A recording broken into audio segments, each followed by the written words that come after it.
Game number 1, losers bracket final, everybody. Group A of the Eternal Conflict, and we're heading to Battlefield of Eternity. Gavlo's Gremlins are going up against Rospiedol, and we had an interesting thing happening right at the start as we entered into the lobby. And it was my mistake. I have to admit, this is all on me. I actually praised how smooth everything was running in the last game, and obviously this had an immediate impact with the caster curse kicking in for this series. So we waited quite a long time for the Gremlins to get their 5th player into the lobby. And then at some point, one of them goes like, uh-oh. And everybody's like, what? So Nano, who's supposed to play with them, apparently... I don't know if he misclicked or what happened, but he joined a Storm League game instead of joining the lobby. And yeah, he is still stuck in that Storm League game. And now they are playing with a sub. So they have now Cure in, who's using the account scaling for, I would assume, game number 1, and then after that we probably get Nano back. But yeah, so first we had to wait a little bit for him, and then he somehow joined a Storm League game. I'm not quite sure what exactly happened there, but it was between infuriating and amusing somewhere in the mix. Now we're heading into our best of 5 series. The winner moves on to the playoffs of the tournament of the Eternal Conflict. There's 1,500 euros on the line here. We don't have draft rules for this event, and we have 2 groups. Both groups have 5 teams. And yeah, it's going to be interesting to see which team qualifies from these 2. They haven't played yet in that group, so it's not a rematch. We had the Gremlins in the winner bracket final lose against the Raccoons, and Rospiedol was defeated by the same team on the first day of the tournament, when we still have best of 3 matches going on. Group B will also be pretty interesting. There's actually a full Swedish team with Wooby, Breeze, Zelia, and so on. So there are some real bangers coming. But for Group A, we have some interesting early picks in the draft too, as you can see here. Rospiedol is starting things up with Chen and with Vala. Finally Vala! I mean, this is our first Vala game in... Is it the group? I think so. She was banned a few times, but not picked. So, let's see what we're gonna get. Blaze, Sylvanas, and Garrosh. Those are the choices, at least initially. And it should be an interesting one. The whole factor with now Cure playing for the Gremlins is a little bit weird, to be honest. I'm not quite sure what exactly happened there, and he was even offered, like, dude, you can just, like, throw the game, leave, and then play in this one on a Smurf account, and apparently they declined that, so I have no idea what exactly is happening. And I would still very much assume that Nano's going to join us for map number 2, but it's kind of interesting that they have now Cure playing for them. Obviously cross server, and therefore with a bit of a ping disadvantage. But yeah.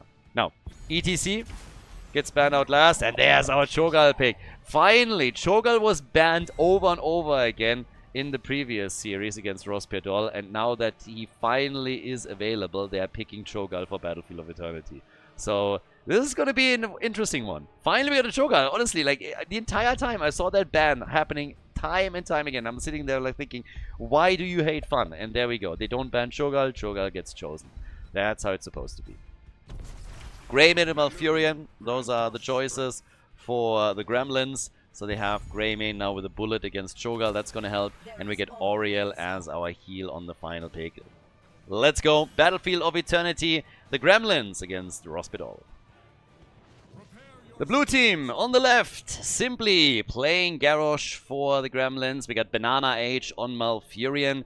Gavlo is playing Sylvanas, Setath on Blaze, and Cure with the account scaling is playing Greymane for the team, subbing in for Nano. On the right side, Rospiedol with Machko playing Cho. We got Ether on Chen, Lavekal with Auriel, and then Bronick on Gal, and Itrax is playing Vala. So I guess let the games begin here, and let's see how Cho'Gall is going to fit into this. Mac Onek. Now at the McDonald's of your choosing. Get that Mac Onek. The extra onions are absolutely worth it, by the way, and you should go for the super crispy fries. It is definitely worth it. So yeah, can recommend. Now, with Cho'Gall in, we have also an arrow build for Vala, so full on focus on the Immortal, no shenanigans around auto attacks, and we have a bit of a split with Vala now sitting at the top. So down here we have basically just Cho'Gall and Auriel doing her thing. But Vala has realized that it's probably time to move back down. The reason why she went to the top lane in the first place is obviously the Sylvanas pick on the blue team. So they just decided that in case there's a push for structures, they want to have Vala ready. And yeah, in this case they don't need it. Greymane is now moving up, hidden. So they want to go for the camp with the Cure and just take that camp for free, which they will do. Because they probably already figured that it's going to be a bit tough to take Cho'Gall down in the situation down at the bottom of the map this early on. Oh, but actually Chen sniffed that out. It's not going to get it or anything, but now they know what's up, and Chen is a bit low here, and Chen is going to die. That's a kill. Nice. And the camp at the bottom of the map was taken by the blue team too. That is not a good start for Racencourt. Nope. They're losing both camps. They lost the top lane now. And Greymane is just sitting there and is attacking the towers and is going to take this one nearly out. Had to be careful because he was running low in HP, but that is pretty strong for the Gremlins. So yeah, Gremlins ahoy. They're doing okay, at least as the game starts up here. Now, Cho'Gall can of course turn all of that around as the game continues. 2 stacks for Vala is, by the way, nothing insane. You want to get a bit, maybe you want to get more stacks. For the first objective, it's not that important anyways, because you're not going to get to level 7. But later on, stacks are life. You got to be scaling into the late game here. And we'll see if they can. Indomitable for Garrosh. Chen at the top. Has the proper skin here. Just the wrong tin. But we'll see if they can leverage Vala a little bit more. I like that, by the way. The good old Dire Wolf, the white one, and then the Vala skin, tint appropriate.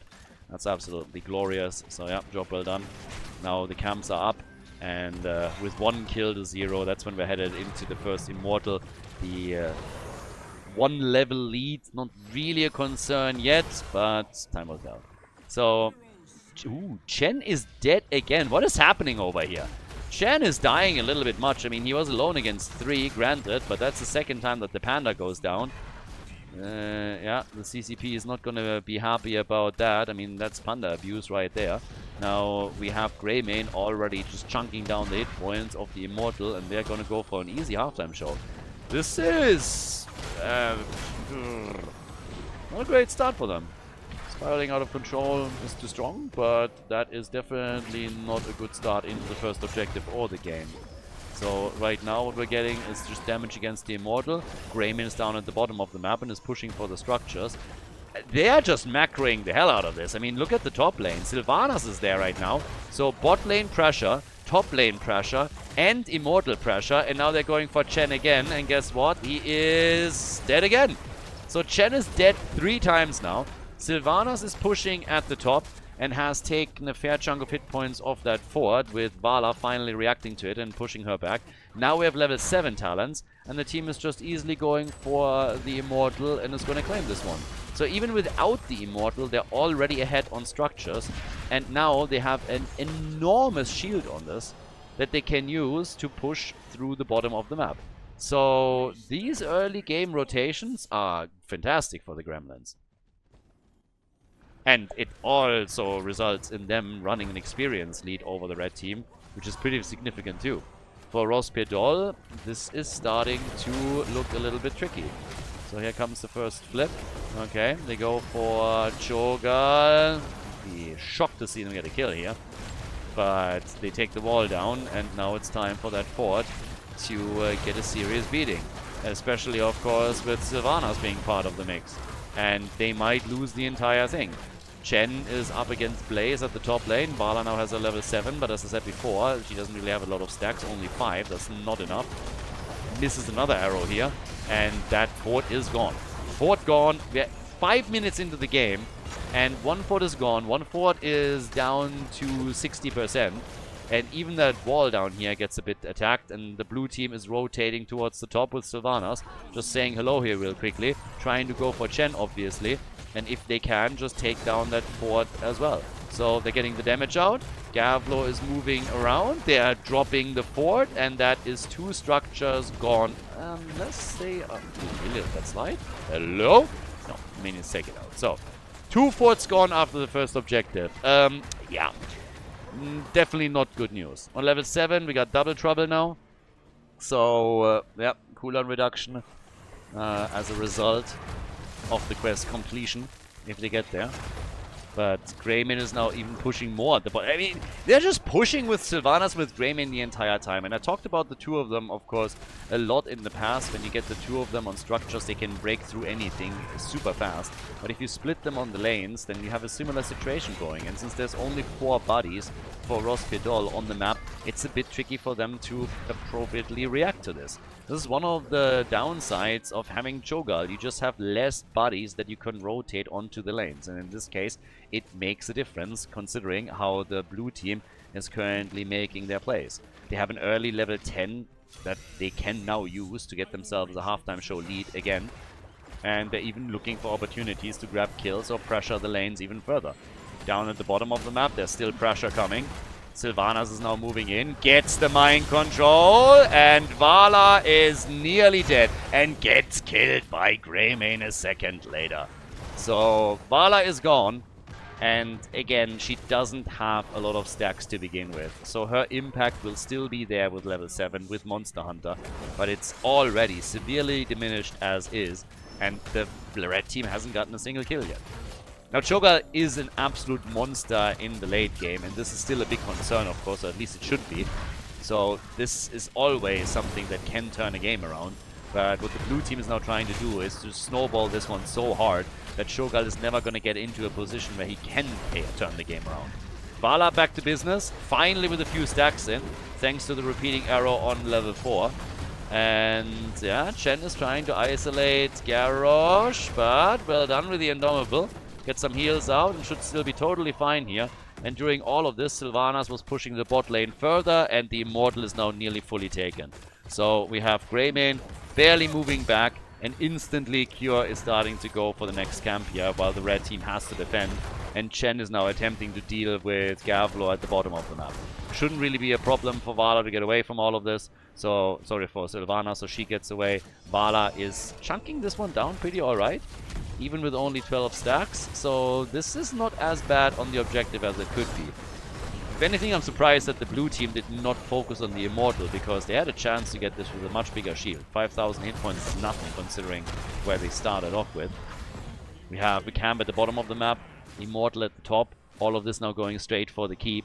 But gotta say, they could have played this slightly better. I like the general macro approach of the Gremlins a lot. I mean, they're playing a fantastic game here. They're completely out-moving their opponents. But the one thing that they missed out on was to just get that Immortal. And they could. They were there. They were right there. Just one quick focus on the Immortal and the last few remaining hit points, and you have a much bigger shield that you can use. So now the defense is so much easier. They try and go for Chen at the bottom of the map with a 2-man, trying to destroy that keep or at least get it low. And in the meantime, the top has been defended already. But there's a level 13 talent that they have. Yeah, Garrosh slows them down a little bit. And that's good damage on the keep, but they're not able to get the entire thing. So 4 kills to 0, that still holds true. Sylvanas is staying at the top and is still pushing, and Chen is now the one that is attempting to react to it. Nice bullet. Straight for Cho'Gall. But yeah, Sylvanas doing work up at the top, starting to move back out. And Ether, yeah, I was just about to say, chasing Sylvanas might not be the smartest move, considering that you still have a wave and a catapult that is aiming for the keep. So both of the keeps have now taken a solid amount of damage, which is a bit problematic. Gal is at 29,000 damage. We have Greymane on 25,000 and Sylvanas on 23,000 currently. And down at the bottom of the map, I mean, right now, it's still just wave after wave that is getting obliterated here. So they're making their moves there. With level 14 against 12, 2-level advantage, 16 up next. Another push for the bot lane. So they're consistently trying this. I mean, they're doing this the entire time. Push the top, push the bottom, push here, push there. And try to just distract the opponent as much as you can. And don't get caught in fights that you don't really want. And the only real engage tool that we have from the red team to begin with is Kick. There's nothing else really that they can use to force people. So that's a problem. 14 stacks now. Yeah, look at Greymane, for example. He's already out there on the next wave as they're moving towards the next objective. And Sylvanas just stays on the lane. Sylvanas is burning another minion wave down, and now they have to decide how they want to react to this. This is where Vala comes into play. This is where Vala really has the big advantage, but this is a problem, and they need to send somebody back, or that keep is gone. And honestly, it seems like they are just accepting it. Greymane is trying to take the Immortal out. Halftime show is over. Sylvanas has now successfully pushed the top lane out, and the keep is gone. So that's the first keep eliminated. 11 minutes into the game. And Sylvanas is now back. I think I keep calling her Vala. It's just like, yeah, both the hoodie sisters over here. And Sylvanas now with a kill on Oriel. I mean, it doesn't get any better. It's 5 kills to 0 now. Cho'Gall is low too. Sylvanas is coming in strong. There's already a catapult on the core now. The red team has to retreat, and that just means that Greymane can go in for the objective, and they're going to get themselves another Immortal here. So this is nearly lights out. I mean, this is basically checkmate what we're seeing. I love the performance of the blue team. It's great. It's awesome. It's just fantastic to see them play around the red team and their hero choices. This Greymane Sylvanas duo and the way that they're splitting their forces on both lanes is awesome. And it really makes it super annoying for Rospedol. And now Cho'Gall is about to go down. And with him dying, that's it. That's game. That has to be game. Like, I don't... can they maybe get Garrosh here? Yeah, they should be able to. Push him into the towers and drop him. Is that enough to save the game for now? I'm not so sure. Cho'Gall is still gone for another 15 seconds, and that's a lot of time when you have an Immortal barreling down on your core, and that's exactly what we're going to talk about in a moment. But they got at least one kill, and yeah, with Chen gone too, this is just not looking good. 23 stacks for Vala. She went into Siphoning Arrow with Molten Block, of course, too. Cho'Gall is now back, but the attack is there, and as long as Greymane can still do damage, it's an issue. So there's the bunker. Go in, out, core already at 50%, and the Immortal is still crushing it. Vala is attempting to stop it, but everybody else is moving on to the core. Vala is gone, and that's game. That's game. Gavlo's Gremlins, they take the lead against Rospedol in the losers bracket final. GG. We're going to head in game number 2 in a second. Guys, if you enjoy the content, if you like the coverage here, please subscribe to the channel and like the video. It really helps to spread the videos to people that were interested in Heroes of the Storm in the past and might rejoin the game. So spread the love a little bit, help to promote the games here, like and subscribe, and I hope that you enjoy the rest of the series. Happy to report that Nano made it, so the blue team is now complete. The question would then be immediately, is this now a buff or a nerf? Is this better or is this worse? They're playing with their main player, but the Cure is now gone, and the first ban goes straight onto Probius, so they seem to know something that we don't. We've seen a couple of games from Rospedol already on Tomb of the Spider Queen, and well, a Probius game was not among them. So time will tell how the Gremlins are going to perform here. But game number 1 was awesome. Honestly, this was exceptionally clean play. I love the way that they rotated between the lanes and they applied macro pressure the entire time and just countered the draft that Rospedol had. So that was it was awesome to watch. It was really just a masterpiece. Loved it from start to finish. It was very well done. Azmodan getting banned, I'm not happy with that either. I loved that Rospedol played Azmodan in the previous game. Well, previous series, and that they did well with him. I would have absolutely loved to see him again. So it's a shame that Azmodan is not getting played. Since they are not banning Garrosh, I was saying Cho'Gall, not Garrosh, we get Cho'Gall again. So they still believe in Cho'Gall, and it's going to be a little bit more difficult to play around Cho'Gall on this map. So Rospedol, again, reminder, they got Cho'Gall banned against them in basically every single series they played so far. This is the first series where Cho'Gall did not get banned, and yes, they lost their first game with Cho'Gall. That doesn't mean that they're going to lose here too. Tomb of Spider Queen is a very different map than Battlefield of Eternity, and I would assume that with bans on Probius and Azmodan, that the Gremlins were pretty much aware that Cho'Gall could be picked again, but they still think, hey, we are fine, we can deal with that. So, we'll see. The Azmodan ban still hurts a little bit. Normally I would say, okay, these are troll bans, they're not taken seriously, but given the fact that Rospedol played Azmodan in the previous series against the Enjoyers and did exceptionally well with him, I would have loved to see another game with Azmodan, not gonna lie. I'll take Cho'Gall too, So we'll see how they're going to try and counteract that now. There's still Leo if they want to go for triple frontline. Greymane can be taken again. Ana. Nano boost. We get the birdie. Falstad can facilitate a quick disengage if they wanted to. But yeah, what is Nano, for example, going to take here? And what are we getting from Banana H now in regards to support, to heals? I mean, they knew Cho'Gall was coming and they decided in favor of Gul'dan here very quickly. So they seem to be quite confident with the draft that they're running. But the final 2 picks still to be seen. So we get Genji and Stukov. Alright. I expected something a bit more targeted towards Cho'Gall, but nothing that they went for here. Blaze for the side lane, and well, with that we're good to go. Tomb of Spider Queen, second Cho'Gall game in a row. Kind of fun. So let's see what Racencourt can do this time. Do we tie the series, or is it going to be a 2-0 advantage for the Gremlins in the loser bracket final? Let's go. Double trouble once again. Another Cho'Gall match. We have the Gremlins with a 1-0 lead in the series. And now we get Simply on Muradin. We got Banana H on Stukov. Haven't seen Stukov in a hot minute, honestly. Gavlo is playing Hogger. We got Serath on Gul'dan. And Nano is playing Genji. As Racencourt believes once again in the power of Cho'Gall with Machko on Cho. Ether is playing Blaze. We got Lavakal with a grenade build playing Ana. Itrax on Falstad. And then Bronek on Gal. So, second Cho'Gall game in a row. Can they break the spell this time? Last one, they got out-rotated more so than anything else, out-macroed. This is going to be different. This is a very different map, so they have to approach it with a different mindset, and that's exactly what they're trying to do here, I would assume. But can they? That's the question. Genji is already zipping around a little bit and trying to be aggressive. I mean, Nano again accidentally joined the Storm League game in game number 1. As we heard earlier, so I hope that was a nice warm-up for him. He definitely has to show his skills right now. We got the Fell Flame build for Gul'dan again, so all about getting a couple of stacks on this now too. And already move towards the top. Nano, Sadath all on the lane, they're rotating between the middle and the top.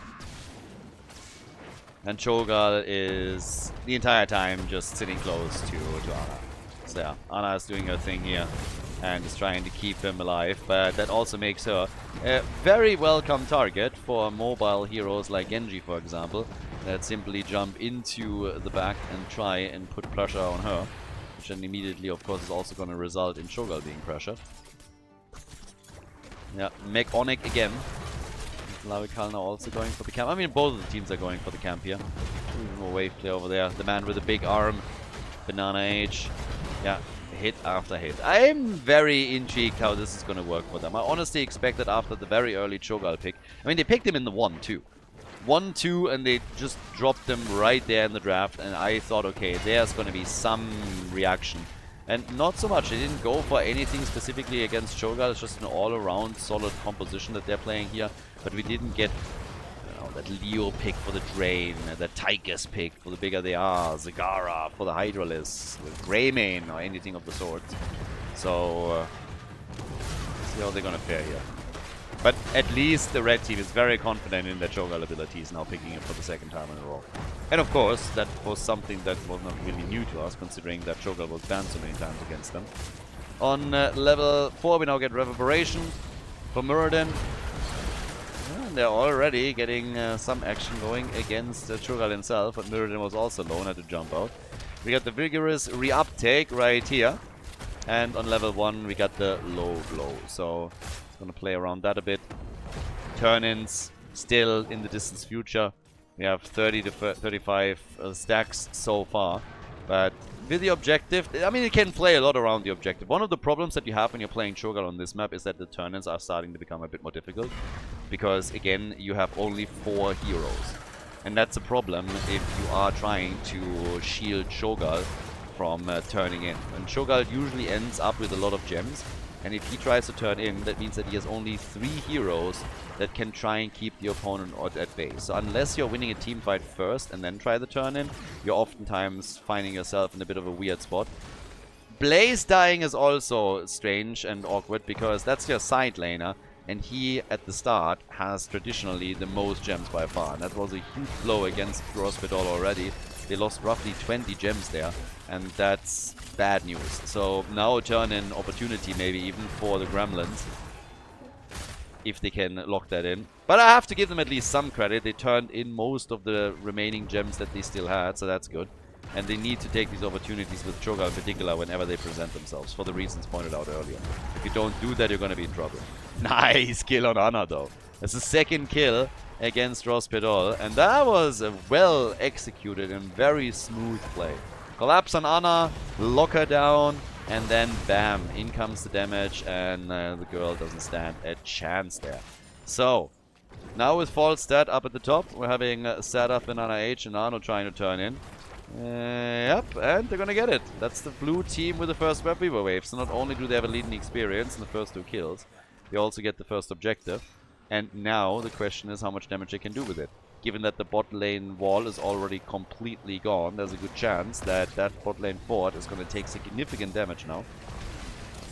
Here comes the Stormbolt. Nice. Genji says hello. A lot of pew pew pew from Ana to keep Cho'Gall alive. Doesn't really change the fact that Ana has to really go all out and keep him in play. So Cho'Gall gets topped off the entire time here, but these attacks are exactly what they need in order to push him back a bit and make sure that he gives the blue team the respect that they are owed. Hogger at the bottom of the map now. Yep, he's getting big damage in here. Really nice damage. So that's already a huge win for them right here, right now. In the middle, Cho'Gall defending nicely. But at the top, Genji and Falstad are still dancing their little dance with the Web Weavers pushing for the fort. And Falstad gets attacked and killed as Genji commits and dashes in. Bottom fort is now destroyed. Mid fort, top fort, both exposed, taking some damage too. And it's tough. It's a tough one for Rospedal. And of course, now you find yourself also in a bit of a weird one in... I mean, imagine for a second they're losing this, right? At no point are the Gremlins going to ban Cho'Gall again, and then Rospedal really has to reevaluate a little bit how they're going to play this, because so far their goal was to, hey, we're going to play Cho'Gall, we are great with him, and we are able to win some games, and everybody just banned the hero out against them, just signaling more and more that they are afraid of it. And yeah, I'm a bit curious how this is going to impact the next draft, but well, we are not quite there yet, obviously. We get Haymaker. This is one of the rare occasions where I actually don't mind Haymaker, because you can get Cho'Gall out of a fight quickly, or isolate him, one of the two. So as long as Muradin is making sure that he doesn't get farmed, Haymaker can be quite nice for him. You're up against 4 buddies, 4 heroes. If you get one of them out of the fight, even for just a couple of seconds, that can already be a huge win for the team. Coming down at the bottom of the map again, X-Strike, Genji made it. Nice, good for him. No death yet on the blue team. But Muradin might be the first one to fall. And again, he doesn't have Avatar. And there it is. There's the kill. So, no Avatar, and he dies. He tried to help out with the kill at the bottom of the map, and it backfired. 3 kills to 1. Both teams now with level 10. That gives us also the Twisting Nether. Turn in again. Both teams have enough. Nothing done yet though from the side of Rospedal. They need 8 in order to complete it. Blue team is not quite there yet. They're also not guarding this enough. So Hogger sees what's going on and moves out.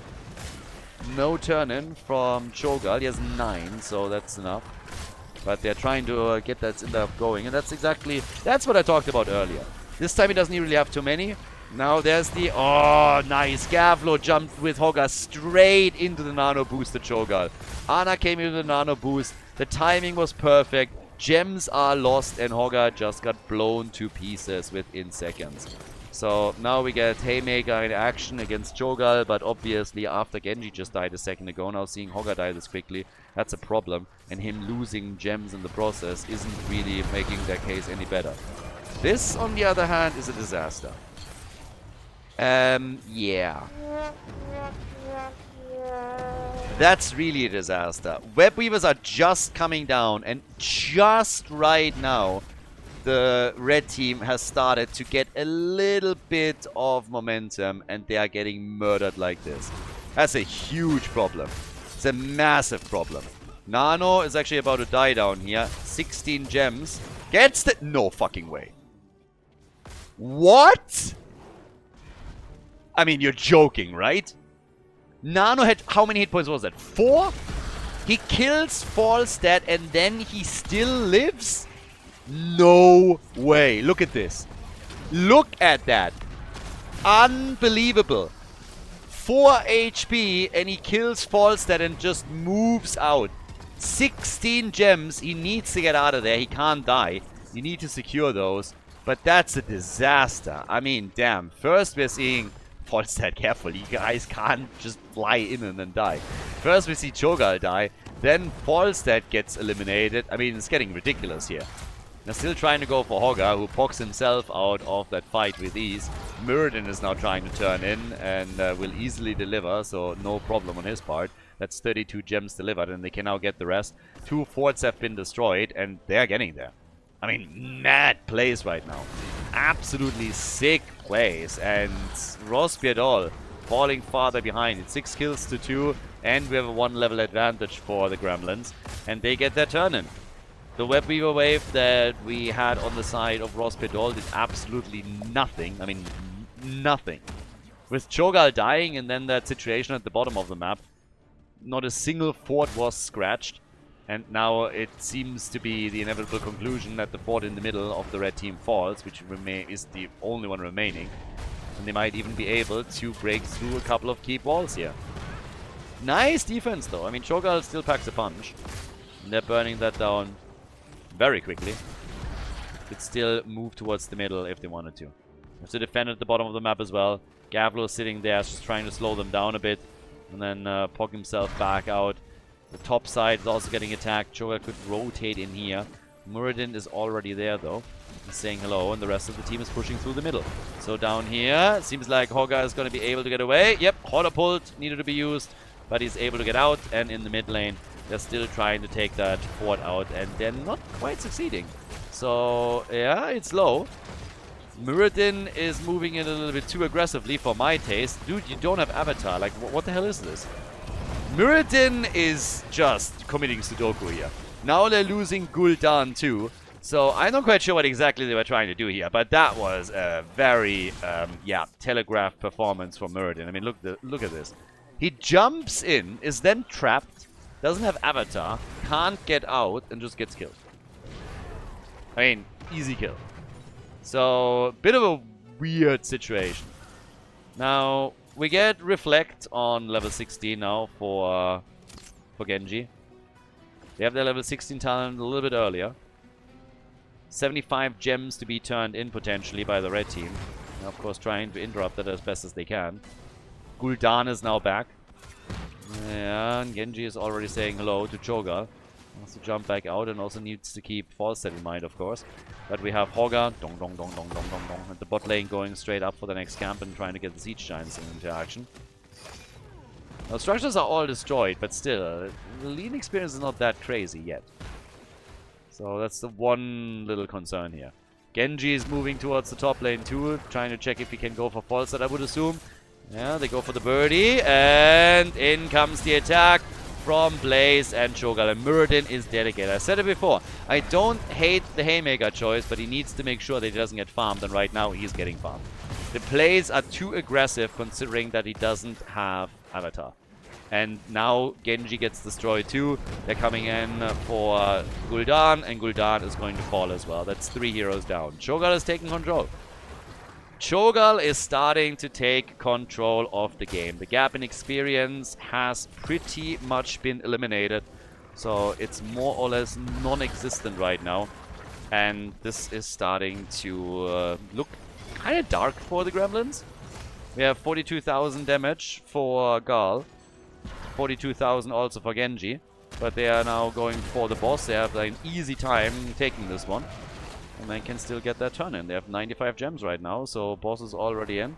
Blue team is not fully back up on the map. At least Cho'Gall should turn in, for reasons pointed out earlier. But, yeah, we'll see how much damage they can do now. Because so far, one of the big advantages was, of course, that advantage around the forts. If you're like this heavily ahead in structures, then you find yourself usually in a pretty decent spot. But now, yeah, they're starting to lose that advantage completely. and that starts to be a big concern. Now, we have topside fort already eliminated. Skuldan is trying to stop it. It's like, I got this. And then in the middle, yeah, the rest of the team still trying to hold on to this. Obviously, we have also Muradin jumping in again with another Stormbolt, but has to be very careful that he doesn't go too far. As already experienced earlier what happens if he does. So that's another fort destroyed, and I guess at the bottom of the map, we're gonna get the same thing. Maybe they can save this one. Cho'Gall isn't here yet. 30 gems on Falstad. Don't be greedy, dude. And again, Gavlo has 28. Falstad flies in, gets the gust, Cho'Gall says hello, and goodbye. Easy kills right there. Guys, they're getting rolled now. They're getting absolutely rolled. Initially, it didn't really look too good for Cho'Gall, but now they're doing amazing. That's 10 kills to 6, and they're getting totally demolished. That Haymaker pick into Muradin was not a good one. And it's a real problem. They're just dying too much. They're dying way too much. And Cho'Gall is now dominating the entire game from basically start to finish. The keep at the bottom gets destroyed. And just a quick reminder, this objective removed 3 forts and a keep. And now they're going straight up for the core. So Gavlo's team had some insane moments earlier. But now they're getting totally destroyed. And that's an easy win for Racencourt. So all of those Cho'Gall bans were definitely justified. And Racencourt just redeemed themselves. That's a tie in the series as we're headed for game number 3. GG. Coming up next, we have game number 3 for you guys. Before we go, a big shout out to everybody that is supporting the channel on patreon.com/Khaldor. Really appreciate the support, guys. Thank you very, very much. If you want to support the channel, if you want to support our efforts to keep the Heroes of the Storm esports scene live with all of the events and tournaments that we're hosting, then please consider to check out patreon.com/Khaldor and support the channel there. It's the best way to support all of the things that we're currently doing for the scene and plan to do in the future. With that being said, enjoy the next game of the series. So the series is tied after all. Cho'Gall was successful. We're heading to Dragonshire, and Racencourt is instantly banning out Samuro, and there's the Cho'Gall ban. It's actually kind of amusing when you think about it. We had 2 Cho'Gall games. The first one wasn't a success for Racencourt, and then on the second one they redeemed themselves and showed why a Cho'Gall ban against them is a good idea, and the Gremlins instantly learn about this. People have already been joking about, like, what was the difference between game 1 and game 2? Cure. Cure is missing now. So it would of course be a little bit bad for Nano if all of a sudden Racencourt is now winning the series with a 3-1 victory, and the only game that the Gremlins win is the one where Cure subbed in. I'm not quite sure if it's going to get to that point, but hey, still kind of curious what we're now getting. We're heading into Dragonshire, and it was clearly the map choice of the Gremlins, but I want to see what Racencourt is now pulling off here. Cho'Gall banned. Chromie banned 2, which also means that Nano obviously can't get her. We still have Hanzo for Nano as a potential pick. Could be taken away if they really want to prioritize Hanzo that much. I doubt it. Maybe side lane again. And we get Junkrat. Okay. The red is in. Junkrat is saying hello here real quickly. I kind of like the Medivh ban. Medivh is really weird with me because most of the time we have stretches where Heroes gets played where Medivh never appears, and I always think to myself like, oh, it would be cool to have a Medivh game. If Medivh on the other hand gets played a little bit too much, then it is very easy to oversaturate your games too hard with Medivh. He's one of those heroes where in small doses he's incredible because he can set up cool plays and it just looks awesome, and then sometimes you see just one portal play after another and you're just sitting there like, ugh, another one. So, yeah, Medivh gets banned. Nano is locking in Hanzo for himself. We got Rhaegar again for the blue team. And, yeah, I'm intrigued. I also very much so think that Playmaker was a horrible choice. If you get Playmaker, you can't play that aggressive. If you want to play a mega aggressive Muradin, then get yourself Avatar so that you can at least survive after you jumped into a big team fight. But we had a few too many moments in that last game where Muradin just jumped in, did not have any escape tool left, and then got attacked and was just sitting there, was like, and died. So, was a tricky one. If they would have used it a little bit differently to Haymaker, I don't know, Cho'Gall a little bit more often to try and force fights, or get themselves a better hand in the fight, then I could have seen that, but not the way that it was executed. Ethan Dehaka. We get Garrosh on the red team side. So we're still missing out on our heal here. Whereas, I'm curious what Gavlor is going to pick. Gavlor is probably the biggest X factor for them. Sadath is the one that played Samura for them a few times. Don't think we're going to get to see anything similar here. Samura himself obviously banned. But, yeah. Frontline. That's the first thing that I want to know what we're going to get. Is another Muradin pick? Nope, we get Sonya. Ooh, sorry, Johanna. And we get Rexa. So, the man with the mask again. Are they going to go for another triple frontline as they did previously? Or are they going to change them all up a bit? Lavekal and Bronick lock in Orphea and Lucio. I would assume that there's a bit of swapping around still happening on the red team side. But we get Orphea for damage. That's the Disciple factor. Ever since Disciple reintroduced Orphea into the meta, we're now getting her a lot more often. And that leaves us with one final pick. So Gavlo on Dragonshire for the Gremlins. And it is another mage. We're getting Li Ming. So, ladies and gentlemen, map number 3. Which team takes the lead? Rospedal or the Gremlins? Let's go and find out. Off we go, game number 3. So, which team is going to take the lead on this one? Now, first and foremost, what we're getting here is, of course, simply on Johanna for the blue team. We got Banana H on Rega, and we're getting, well, Sadath on Rexa for the top lane, Gavlo on Hanzo, and then Nano is playing Li Ming for the blue team. In their attempt to pull ahead once again after they just lost that advantage on the previous map.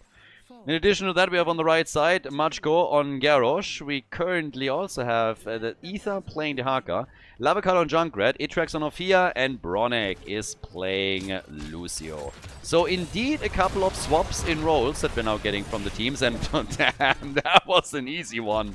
Hanzo, what happened? Hanzo appeared and was taken down within a second. I mean, insta-kill. He was absolutely destroyed. So that was one of the fastest deaths that I've seen in a long, long time. So goodbye Hanzo. First blood right there. Not the way that you want to start this one up. And, well, fantastic for Rospedal, who start, by the way, with Growing Nightmare for Orphea, so a bit of a different style. But, yeah, just absolutely rough. And it was Gavlo, so Nano is not playing Hanzo, and Hanzo dies again. I mean, what on earth? Gavlo, griefing, reports incoming. Currently the blue team is desperately looking for the surrender button here. No, I mean, jokes aside for just a second. What on earth? I mean, it's one thing if you lauber because you die before the 1 minute mark, but what are we even calling a double lauber? If you die twice before the 1 minute mark, that's ridiculous. So a double lauber is something that doesn't really happen a whole lot. I think this might be the first time that we've seen that. It's kind of crazy. Like, Gavlo, whatever you're doing, you need to download a minimap. I can recommend that massively to a lot of players, by the way, that we regularly see play in Storm League. So if you haven't downloaded the minimap DLC, you should do it. It's generally free. And if you can't find it for free, then you can also just PayPal me 10 euros and I'm going to send you the minimap DLC. So, yeah, it's a service that I offer here on the channel, of course, as well.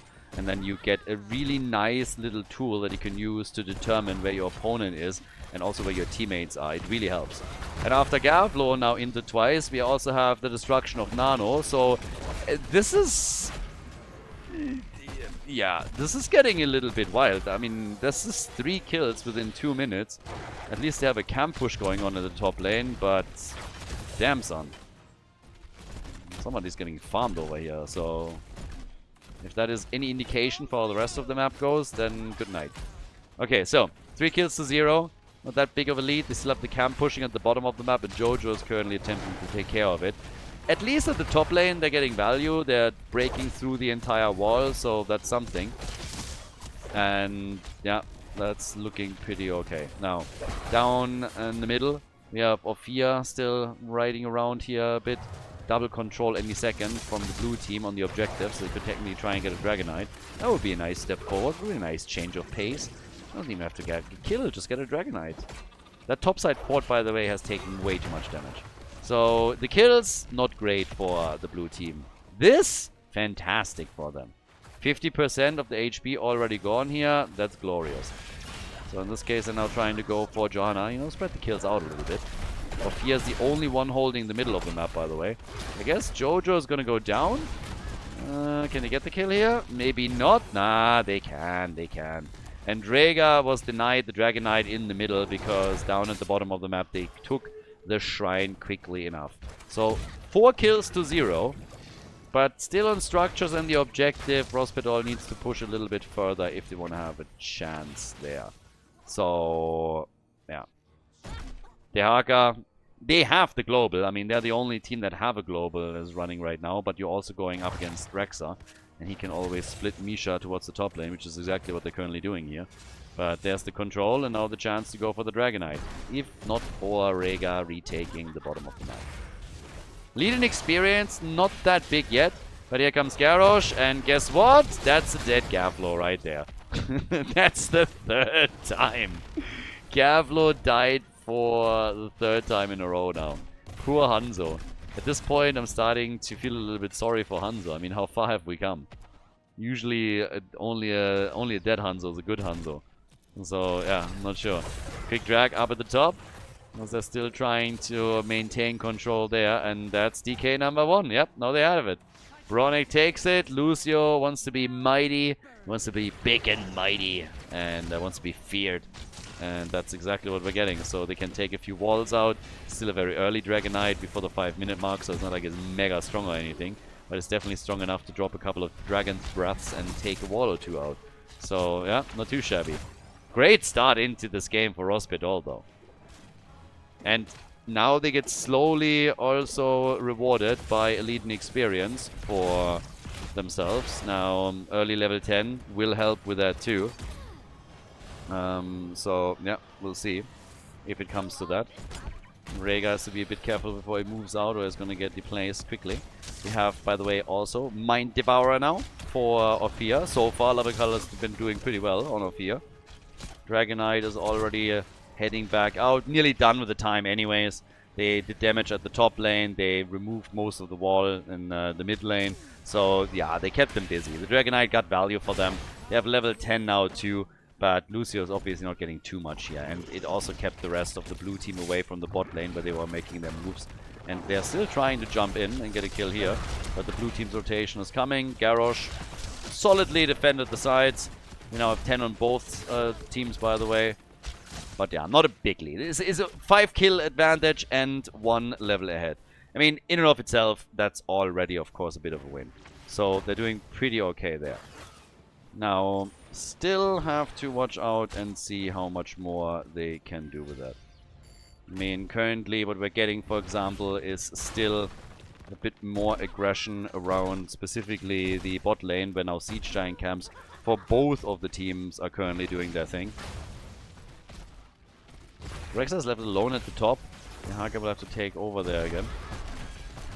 It's really the kills more than anything else that set the two teams apart here. If you look, for example, at the experience in general, they are nearly identical everywhere except for the hero experience. So if at any point the Gremlins can just stabilize a bit in these little fights that we're getting and get kills for themselves, then the story would very quickly become a completely different one. Serdath gets nearly caught here. Would have been kill number 6, but is able to move away and move back out. And down at the bottom of the map, another camp now taken. So take another camp here real quickly. And all the way up at the top, still holding on to that fort for as long as they can. But the Haka is really having a tough time here. There's another camp that is pushing for Rexa, which is of course giving him another advantage here. At the bottom of the map, they're consistently trying to mirror that with a mercenary camp claimed by themselves. With limited success, but both teams have now at least lost the wall. The problem is that the red team has suffered a lot of hit point damage at the top fort. But the next Dragonite is now slowly coming back up. And yeah, we are off and good to go pretty much. With 13 also getting closer and closer for the team in red. So still that small advantage in experience, but something that is slowly getting close. So it really feels like the blue team is stabilizing a little bit after all the death that we've seen on their end. They have to throw the Ancestral on Gavlo as he got attacked once more. But this time he at least made it through the fight. 13 talents are now ready. 16,000 damage for Ophia, by the way. So yeah, she's doing okay. And down here, next attack is already being set up with, yeah, Dragonite potential in the middle. Ophia's on her way, but so is Jojo. So Jojo will respond to that. And we also have even the top contested. Yeah, if the Haka could have bought a little bit more time, then maybe. But at this point, as you can see, it's already just all centered around the mid lane. Nobody's going to be able to get a Dragonite while this many heroes are just dancing around the dragon statue. And with Rexa consistently retaking the top, it's difficult to begin with. So unless you get a couple of kills, yeah, it's going to be a little bit like, yeah, not happening. But okay, so for now we got 5 kills to 0. We have still the push through the middle. Not a single fort destroyed fully yet. But there's another chance if the Haka is able to get control at the top, that they get a Dragonite, but the exact opposite is actually the case. The blue team is now controlling both of them. And Jojo tries to channel. He's not going to be able to do that. Blessed Shield used as well against Lucio, but he was already out of harm's way. So that's a cooldown burn by Johanna. And down at the bottom of the map, they retook the shrine. And the Haka is now claiming the one at the top too. So Li Ming has a chance to come in here. But this might actually present an opportunity for the red team to out-rotate the opponent. But okay, yeah, they failed to claim the one at the top. They got close to taking this one, but yeah, not quite so. It's an interesting one. One Dragonite that we got early on, but since then, not much happening. We're now 10 minutes into the game and are still waiting for the second DK. Down at the bottom of the map, okay, still Garrosh being assisted by Lucio. The gap in experience, small. But they locked the Dragonite in. So this time they were able to out-rotate them. They got DK number 2. And that might just be where things break a little bit. So well done by Racencourt. They held control at the bottom of the map. The Haka was able to establish a position at the top. And now they got their own Dragonite. So this was actually quite nicely done. They just have to make sure that they're also getting some value out of it. And that it's not... I mean, if you only scratch a couple of structures right now, but you're not able to get some actual value out of that thing, then that would be a bit of an upset. So they have to see what they can do in the mid lane and at the bottom of the map. Middle at least seems to be falling. Dragonite has to head back. Yeah, can they say... Oh, Blessed Shield. But they still save Junkrat. Junkrat is gone. Got some damage in at the bottom, but now that they have level 6... I mean, at some point they have to take some structures out.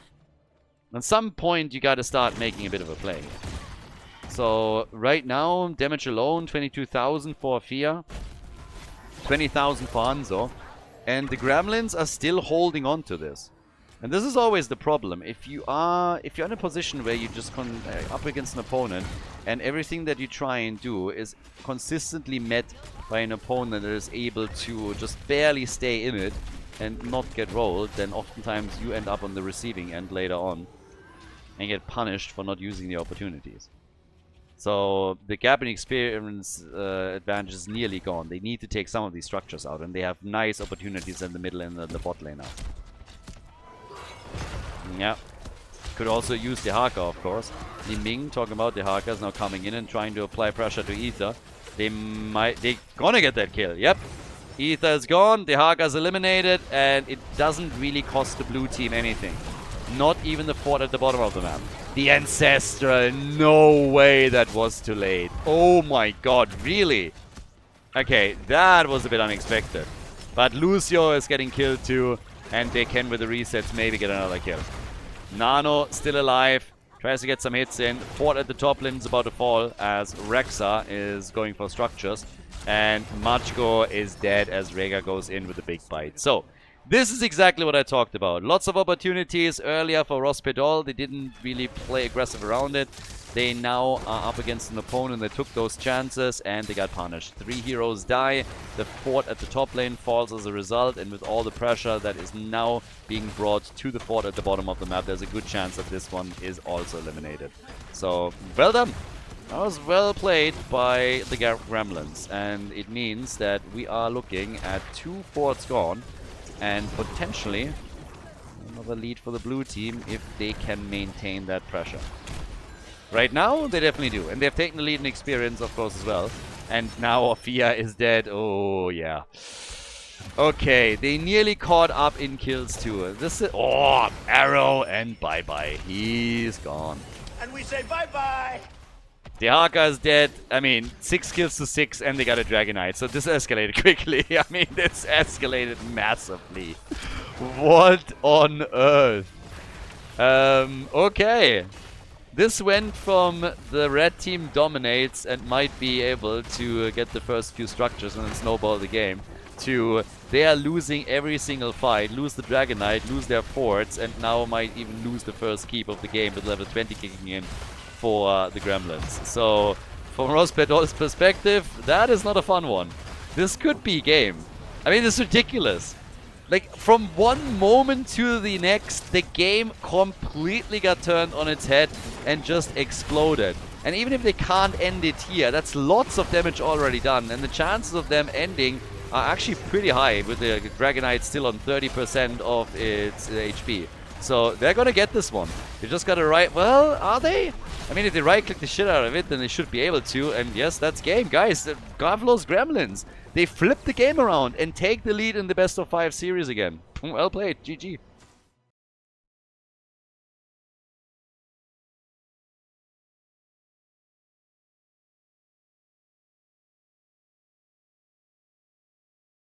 Okay, match point. Towers of Doom. The losers bracket final could come to an end here. The Gremlins, they have the lead, so if they win, they advance to the playoffs. And Rospedol would, at least for now, drop out. There is a last chance qualifier where they might have another shot to qualify themselves, but you obviously don't want to go through that if you can avoid it. So teams are throwing everything in here. It's Towers of Doom, Cho'Gall gets banned out. Again, the Gremlins have learned their lesson, and now the Vikings also get axed out. The last game was still a bit crazy. I mean, Rospedol had a very solid start with lots of kills, specifically against the 2 damage dealers, Hanzo and Liming. And then all of a sudden, we had this 2 Dragonites, by the way, too, for the red team.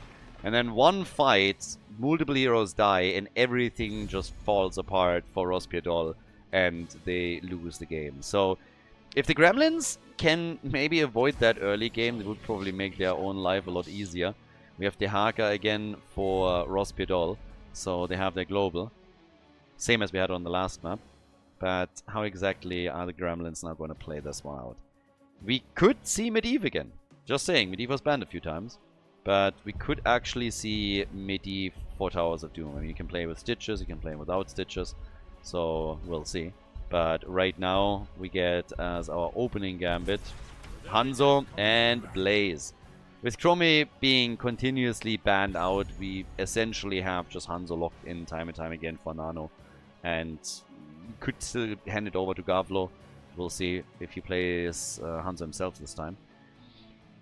Double pick though, after the Haka has now been claimed. So what exactly are we going to get for the red team now? Ooh, double global, Falstad and Garrosh, okay. So, apparently a bit of an attempt to really reign supreme on the macro level. Alright. We'll see if that's going to be the ticket to success for them. Technically, they could still go for Brightwing as well. And make that more or less a triple. But, yeah.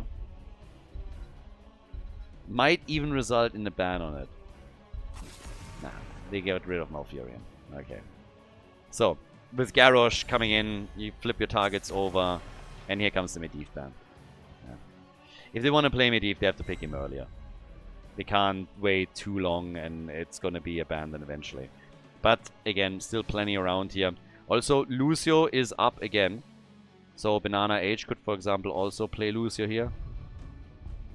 Not sure if we're going to get necessarily a Rhaegar pick again. He has been playing a lot of Rhaegar on this. Depends a little bit on the damage dealers, obviously, too. So, so far we only have Hanzo. Anduin, okay, we get the Crybaby. Ooh, ETC, alright. ETC, potential, I suppose that it's potential stage dive that we're getting now. Because of the double global on the red team. So, we might not get that mosh pit. But ETC at some point could rotate and Blaze could take the top lane instead. Does that mean that they're going to go for triple frontline and add something like Thrall, or are we just going to get to range damage healers?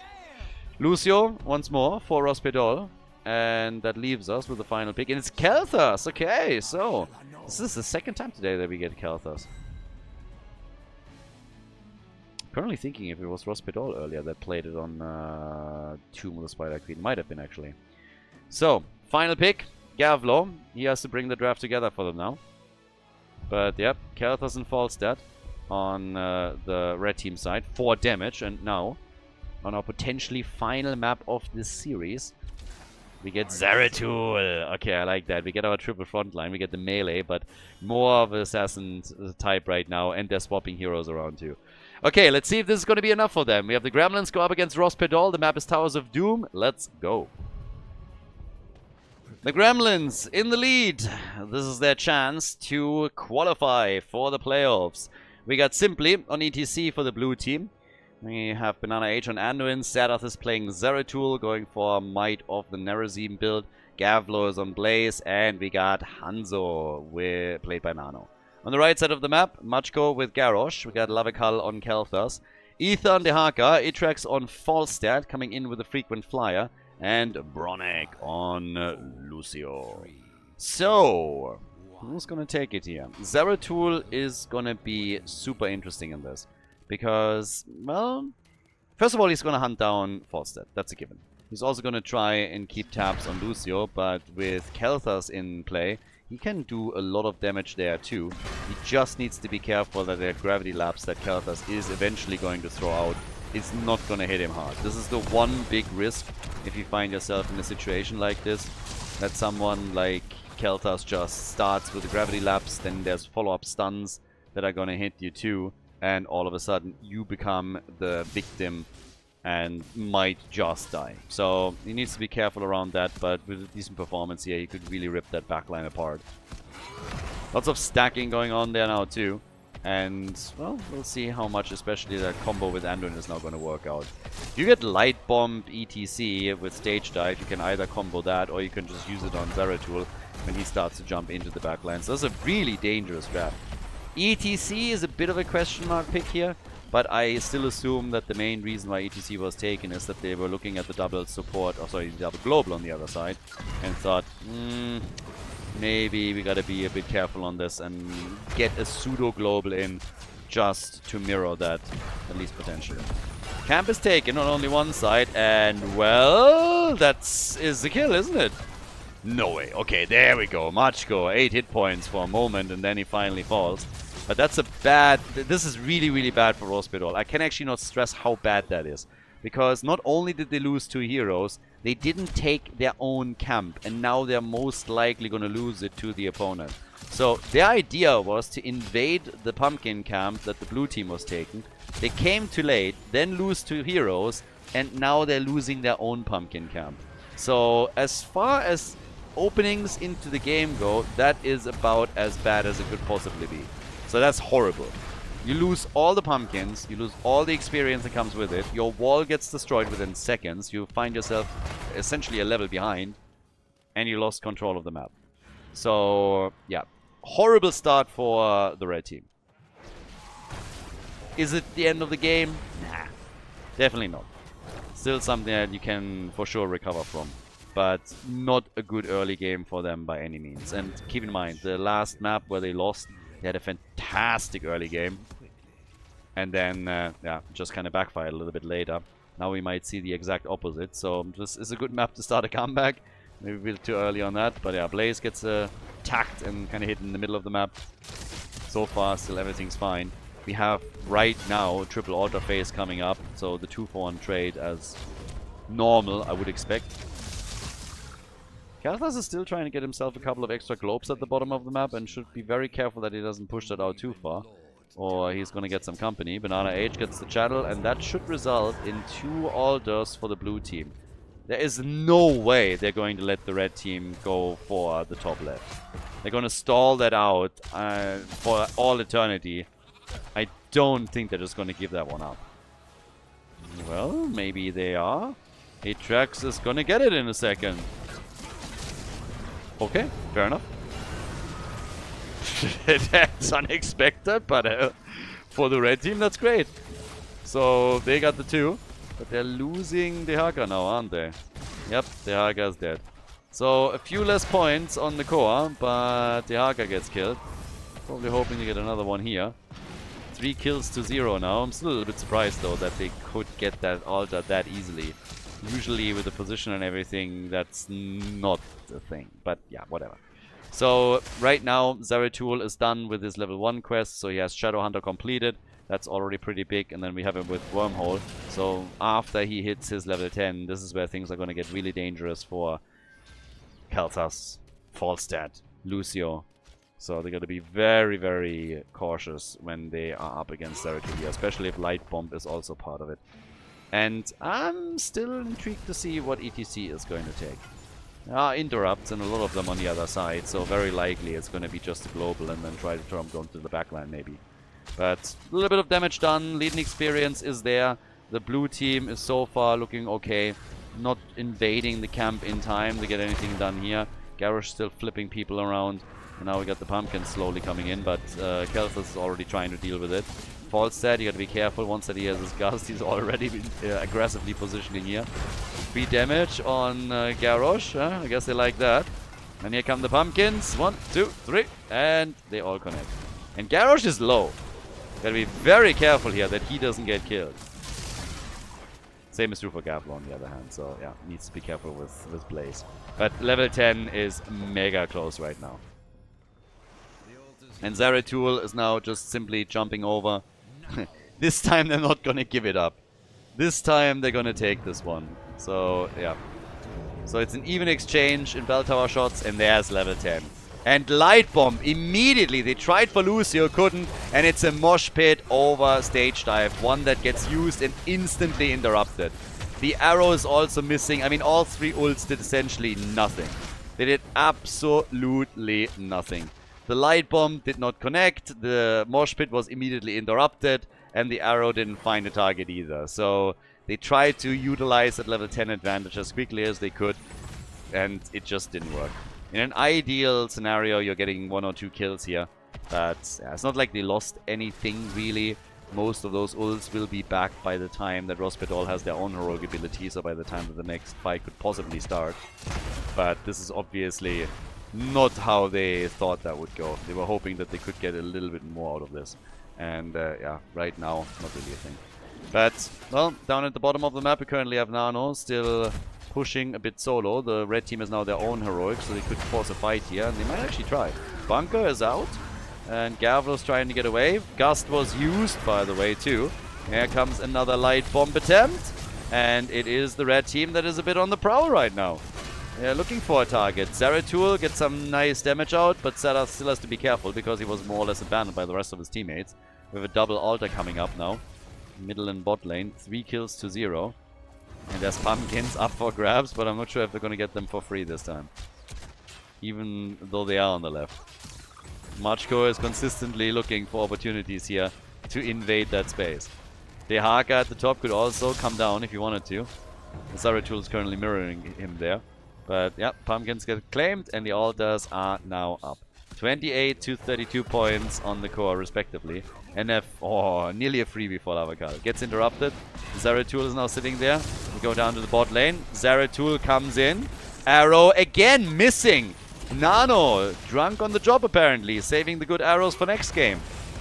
Second one in a row that misses. If he hits one of them, then they are absolutely game here. Gavlo low is able to get out. And here comes the mosh pit, and he gets instantly interrupted, but they still lock in a kill on Falstad.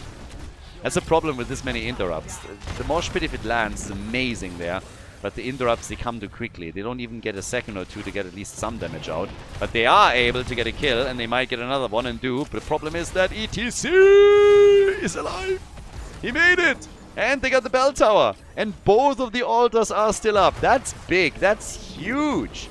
5 kills to 0. Level 13 available. Double channel. That's 10 points off the core of Rospedol. Bam! Down to 22. That was a big one. That was a huge, huge objective rotation. And a really, really important play. 16,000 damage from Kel'Thas. We got 28,000 from Hanzo. ETC is still sitting down at the bottom of the map and is making his plays there currently. Looking at that pumpkin camp and trying to figure out if he can steal it away too. And to be fair, I mean, they might have a shot here. Garrosh, they have to be cautious around him once again, but they might just be able to make the play here. So right now, things are looking pretty alright. Now, with that said and done, up at the top, Zeratul got hit by the isolation and is really nicely dodging all of the damage. He's looking for the birdie.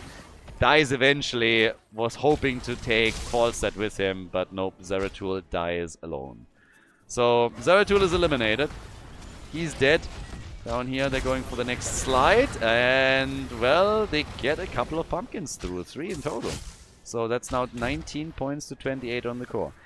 I gotta say, for the blue team, this is so far going pretty okay. There are kills coming in slowly for Rospedol. They finally got their first one against Zeratul. But still, that was pretty nice. To maintain control over the bell tower and then also being able to get those pumpkins in. But that spawn at the bottom now, it couldn't be any better. Yeah, this is happening just as we still have full control. So there is actually a very good shot that Rospedol just simply lets this one go. They are now moving in from the top, but they're going to be too late with Anduin already channeling. So yep, that's a free 5 shots fired. That sucks. That really sucks for the red team. Any other position would have been so much better, but now they are down to 50% of the blue team's points. So 28 to 14 is what we're looking at right now. And they still haven't been able to retake this down here. So, yeah, that's a problem. And a big one at that. So Ether, Atrax, they're all still totally fine right now. Yeah, at the same time, now too, a little play made through the top lane with an attempt to take that bell tower and also maintain some control. But down at the bottom of the map, the next problem is already coming in, and that's more pumpkins. So that's the problem with the bot lane. Bot lane control is always prioritized over top lane or any other because you have 2 pumpkin camps that are moving through it. And once that you are able to escort them towards the core and the death zone, you're going to get more and more points in. Falstad is already getting pushed back a little bit. This time they might just be able to defend against them.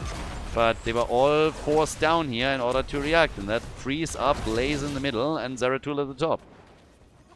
So yeah, pumpkins are, this time at least, not causing damage. Gavlo is still sitting in the... Okay, they were hoping, I suppose, for them to take these. And it might still happen. A few of the heroes are rotating in.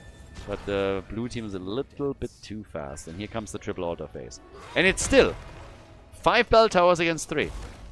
5 bell towers against 3. And with a triple in, if they are able to just get 2 more altars, then the red team would be down to 4 points on the core. And that's basically ending with the boss. And of course, we still have the pumpkins right here. So, yeah, they're creating a little bit more space. 1 pumpkin gets connected. And, Falstad. No, Dehaka. It's Dehaka that dies at the top.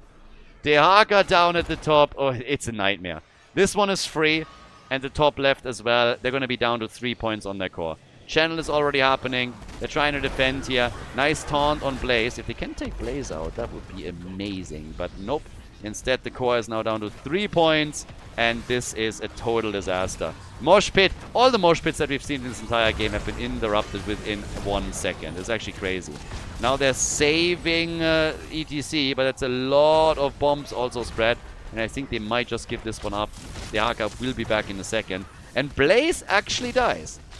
Oh, but they kill Lucio. And now the sustain is gone. That's bad. If your sustain is gone, that's a disaster. Garrosh is dead as well. Oh boy, this might just be it after all. Falstad is trying to get the kill on Zeratul. That's not happening. Has to fly out and does. But they are hoping to complete the channel and end the game here. There's the kill on Kel'Thas. He's not going to make it. They get him. That only no, Falstad also killed by Hanzo. Gets Hanzo'd by Nano. That's game. That's game. They pull it off. They win the series. They move on to the playoffs. Victory by Gavlo's Gremlins. They take down Rospedol with a 3-1 and move on to the playoffs. GG and well played.